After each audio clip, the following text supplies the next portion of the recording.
समय पहले की बात है। ये कहानी एक छोटे से गांव का है जिसका नाम किशनपुर था, जो घने जंगलों के बीच बसा हुआ था। सुबह का समय था और हवा में ठंडक थी और पेड़ों के पत्ते हल्की हल्की आवाज करते हुए झूल रहे थे। गांव के लोग अपने अपने काम में लगे थे, लेकिन कोई नहीं जानता था कि आज का दिन उनके लिए कितना खास और खतरनाक होने वाला था। राजीव, जो गांव का एक साधारण सा लड़का था, रोज की तरह अपने खेतों की देखभाल करने निकला था। उसकी आंखों में एक अजीब सी बेचैनी थी। पिछले कुछ दिनों से वह कुछ अजीब सा महसूस कर रहा था, जैसे कुछ हो रहा हो, लेकिन वह समझ नहीं पा रहा था कि वह क्या था। तभी गांव के मुख्य रास्ते पर एक अजनबी आदमी दिखा। उसके चेहरे पर एक गहरी गंभीरता थी और उसकी आंखों में एक रहस्यमय चमक थी। राजीव ने उसे देखा, लेकिन वह जल्दी से अपनी नजरें फेरकर खेतों में व्यस्त हो गया। उसे यह अजनबी व्यक्ति कुछ असामान्य सा लगा, लेकिन उसने ज्यादा सोचा नहीं। अजनबी ने गांव के मुख्य चौराहे पर आकर रुका। उसके पास एक पुरानी सी लकड़ी की छड़ी थी और उसकी चाल में कुछ ऐसा था जो राजीव के मन में डर का एहसास कराता था। वो अजनबी व्यक्ति चुपचाप गांव के प्रमुख से मिलने पहुंचा। प्रमुख, जो एक बुद्धिमान और सम्मानित व्यक्ति था, उसे देखकर चौंका। क्या तुमने यहाँ आकर कोई गलत काम किया है?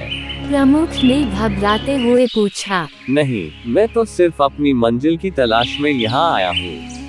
अजनबी ने शांत स्वर में कहा, लेकिन प्रमुख को ऐसा लग रहा था कि कुछ गलत हो रहा है। उसने अजनबी से पूछा, तुम्हारा नाम क्या है और तुम कहाँ से आ रहे हो? अजनबी ने एक लंबी सांस ली और बोला, मेरा नाम आदित्य है और मैं एक दूर दराज के गांव से आया हूँ। राजीव, जो कि पैड के पीछे छुपा था और यह सारे बातें पैड के पीछे से सब सुन रहा था, उसे कुछ अजीब सा महसूस हो रहा था। आदित्य के चेहरे पर एक अजनबी सी मुस्कान थी, जैसे वह कुछ छिपा रहा हो। राजीव ने सोचा, क्या वह सिर्फ अपना नाम बता रहा है या फिर कुछ और भी है? अगली सुबह आदित्य गांव में गायब हो गया। किसी को नहीं पता था कि वह कहाँ गया था। क्या वह सच में एक यात्री था या फिर किसी और काम के लिए आया था? इस सवाल ने गांव वासियों के दिलों में एक बेचैनी फैला दी थी। राजीव ने तय किया कि वह आदित्य के बारे में और जानकारी निकालेगा। वो हर रोज आदित्य के संभावित ठिकानों पर जाता, लेकिन उसे कुछ भी नहीं मिलता। कई दिनों तक गांव में कोई नहीं जानता था कि आदित्य कहाँ था। कुछ लोग कहते थे कि वह एक साधु था, जबकि कुछ का कहना था कि वह किसी खतरनाक गुत्थी का हिस्सा था। राजीव को अब यकीन हो गया कि इस अजनबी के साथ कुछ गड़बड़ है। एक दिन सुबह सुबह राजीव ने गांव के पुराने मंदिर में एक खंडहर जैसी स्थिति देखी। उसे वहां एक संदूक मिला जो पूरी तरह से बंद था। संदूक के ऊपर एक अजीब सा निशान था। ये वही निशान था जो आदित्य के हाथों पर भी देखा गया था। राजीव का दिल धड़कने लगा। क्या ये वही संदूक था जिसका आदित्य ने जिक्र किया था? राजीव ने संदूक को खोला। अंदर एक पुरानी किताब थी जिसमें अजीब अजीब चित्र बने थे। कुछ चित्र तो बहुत डरावने थे। किताब में एक गुप्त मंत्र लिखा हुआ था और राजीव को समझ में नहीं आ रहा था कि यह क्या था। तभी अचानक उसे कोई आवाज सुनाई दी। वह डर के मारे खड़ा रह गया। उसकी नजरें किताब पर थी, लेकिन उसका ध्यान पूरी तरह से उस आवाज पर था। यह आवाज किसी इंसान की नहीं, बल्कि किसी राक्षसी शक्ति की थी। राजीव ने किताब को बंद किया और जल्दी से मंदिर से बाहर निकल आया। उसे समझ में आ गया कि आदित्य किसी खतरनाक योजना का हिस्सा था। वो अब किसी अजनबी से ज्यादा एक खतरनाक शख्स की तरह नजर आ रहा था। अगले कुछ दिनों में राजीव ने आदित्य के बारे में और जानकारियां हासिल की। उसे पता चला कि आदित्य वास्तव में एक जादुई शक्ति से जुड़ा हुआ था। वो एक बहुत बड़े रहस्य का हिस्सा था जिसे वह किसी को बताना नहीं चाहता था। राजीव ने ठान लिया कि वह आदित्य का सच सामने लाएगा, लेकिन वह ये नहीं जानता था कि आगे क्या होने वाला था।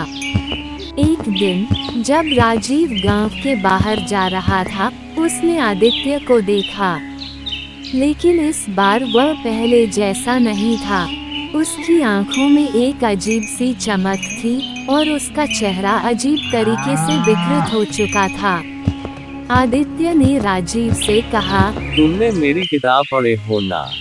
राजीव चौंका। आखिर तुम कौन हो? क्या तुम सच में कोई अजनबी हो या कोई बहलुकिया हो जो अपना कोई मकसद लेकर इस गांव में आए हो? आदित्य ने मुस्कान के साथ कहा, मैं वही हूँ, लेकिन तुम्हें यह नहीं पता कि मैं कौन हूँ। वह किताब तुम्हारे लिए नहीं था। तुम्हारे पास जो कुछ भी है वह तुम्हारे लिए खतरे की घंटी है। राजीव का दिल तेजी से धड़कने लगा। तुम क्या चाहते हो आखिर मुझसे? उसने पूछा। आदित्य ने धीरे धीरे अपनी छड़ी उठाई और बोला, मैं चाहता हूँ कि तुम समझो कि जो कुछ भी हो रहा है वह मेरे नियंत्रण में है। अब तुम मेरे रास्ते से हट जाओ, वरना तुम मारे जाओगे। राजीव ने आदित्य की चुनौती को स्वीकार किया। वह जानता था कि यह उसकी जिंदगी का सबसे बड़ा संघर्ष होने वाला था, लेकिन वह डरने वाला नहीं था। उसने अपना मन मजबूत किया और आदित्य के सामने खड़ा हो गया। आदित्य ने अपने जादुई शक्तियों का इस्तेमाल किया और राजीव को चारों ओर से घेर लिया, लेकिन राजीव ने भी आत्मविश्वास के साथ उसका सामना किया। अचानक राजीव ने वह मंत्र पढ़ा जो वह किताब में देखा था। यह मंत्र एक जादुई शक्ति को सक्रिय कर रहा था और यह शक्ति आदित्य की सारी शक्तियों को नष्ट कर रहा था। आखिरकार आदित्य हार गया और वह गायब हो गया। राजीव ने शांति की सांस ली, लेकिन उसे यह महसूस हुआ कि वह सिर्फ एक युद्ध जीत चुका था और आने वाले समय में उसे और भी चुनौतियां मिल सकती हैं। निष्कर्ष: राजीव ने ये सीखा कि कभी भी किसी भी चीज को हल्के में नहीं लेना चाहिए। जीवन में हमेशा कुछ रहस्यमय और अनजाना होता है, जिसे हमें समझने की कोशिश करनी चाहिए। सही समय पर सही कदम उठाने से हम किसी भी चुनौती का सामना कर सकते हैं।